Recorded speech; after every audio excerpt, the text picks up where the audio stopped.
Hello hello बोंबलो. Hello. हां तुझा video पाठवतो बघा 2 मिनिटं. बोलो. शेतकरी शेतमजूर आहे चुकीचा. शेतकरी शेतमजूर आहे चुकीचा. शेतकऱ्यांचा सातबारा कोरा आलाच पाहिजे. शेतकऱ्यांचा सातबारा कोरा आलाच पाहिजे. शेतकऱ्यांची सरसकट कर्जमाफी आलीच पाहिजे. शेतकऱ्यांना सरसकट पीक विमा आलाच पाहिजे. शेतकऱ्यांना सरसकट पीक विमा. सरकारचा शेतकऱ्यांना नग्न करणाऱ्या या सरकारचा. शेतकऱ्यांना नग्न करणाऱ्या या सरकारचा. सोयाबीन आमच्या घामाची कापूस आमच्या घामाचा. शेतकरी शेतमजूर आहे चुकीचा.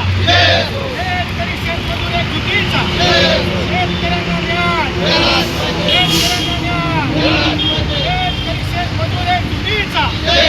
शेतकरी शेतमजूर आहे चुकीचा. शेतकऱ्यांची संपूर्ण कर्जमाफी.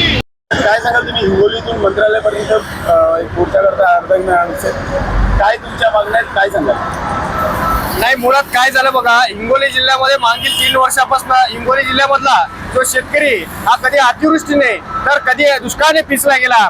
सरकारने खूप मोठ्या घोषणा या ठिकाणी मुंबईतून बसून केल्या, मात्र शेतकऱ्याच्या पत्रामध्ये छदामही पडला नाही. आणि शेतकऱ्यांनी जो पीक कर्ज घेतलं होतं ते पीक कर्ज आवाच्या सव्वा त्या ठिकाणी झालं. आज त्या पीक कर्जाचा बोजा आमच्या सातबाऱ्याला, आमच्या मुळाबाळाला, आमच्या घरादाराला सहन होईनासा झाला.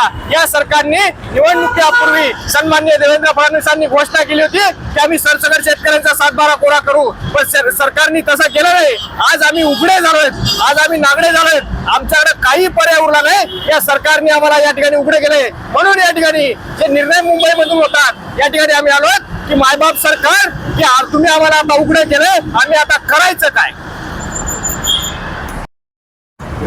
सर आंदोलन करताय तुम्ही अर्धनग्न अवस्थेत मुंबईकडे निघाला, काय तुमच्या मागण्या मान्य नाही झाल्या तर पुढच्या दिशा काय असणार?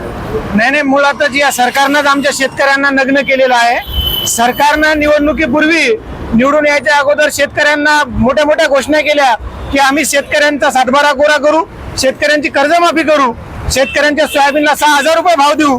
परंतु गेली कित्येक दिवस झाले सरकार स्थापन होऊन ना शेतकऱ्यांच्या कर्जमाफीवर बोलल्या जाते, ना शेतकऱ्यांच्या सोयाबीनच्या 6,000वर बोलल्या जाते.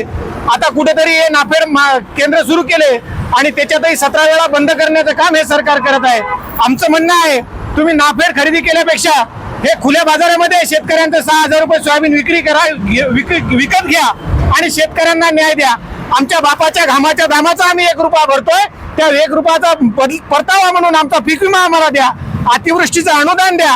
रोजगार हमीचे कामं हे जिल्हा लेवलवर होत नाहीत, त्यांना तुम्ही कामं चालू करा. यासह जे काही शेतकऱ्यांच्या शेतामध्ये वन्य प्राणी हैदोस करत आहेत त्याचाही तुम्ही बंदोबस्त करा आणि आमच्या शेतकऱ्यांचं जगणं मान्य करा. आमच्या शेतकऱ्यांचा सातबारा कोरा करा. आज आमचे मुलं बाळ, आज आमचे शेतकरी आत्महत्या करतायत, आज आमचे मुलं बाळ अनाथ होत आहेत, रस्त्यावर आहेत, काही शेतकरी आत्महत्याच्या उंबरठ्यावर आहेत. जर तुम्ही या शेतकऱ्यांना या प्रकारे जर न्याय दिला नाही तर महाराष्ट्रातले शेतकरी किड्यामुंग्यासारखे मरतील. हेच सांगण्यासाठी आम्ही या ठिकाणी मुंबईमध्ये आलेलो आहोत आणि तुम्ही आम्हाला नग्न केलेलं आहे. आणि आमचा प्रश्न आहे, नग्न आम्ही आहोत का नग्न तुम्ही आहात, हे सरकारनं आम्हाला सांगितलं पाहिजे. का तर तुम्ही आम्हाला आश्वासनं दिलेली आहेत.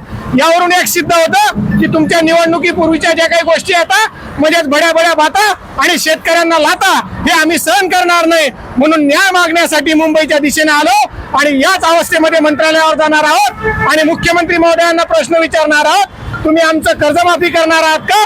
शेतकऱ्यांना सोयाबीनला 6,000 रुपये भाव देणार आहात का? आमचे रोजगार हमीचे कामं तुम्ही सुरळीत करणार आहात का? आणि शेतकऱ्यांना न्याय देणार आहात का? या मागण्यासाठी आम्ही मंत्रालयावर आलेलो आहोत. आणि पोलिसांनी जर आमचं आंदोलन दडपण्याचा प्रयत्न केला, आमचं आंदोलन होऊ दिलं नाही तर आमच्या रक्ताचे पाठ जरी वाहिले, आमच्यावर गोळ्या जरी घातल्या तरी आम्ही मागे हटणार नाही. आंदोलन आम्ही करायसाठी आलेलो आहोत. महात्मा गांधीच्या मार्गाने आम्ही आलो आहोत. भगतसिंगांचा एकही आम्ही या ठिकाणी मार्ग अवलंबला नाही. म्हणून पोलिसांनी आम्हाला आमचं आंदोलन करू द्यावं आणि सरकारनं आमच्या मागण्या मान्य कराव्या.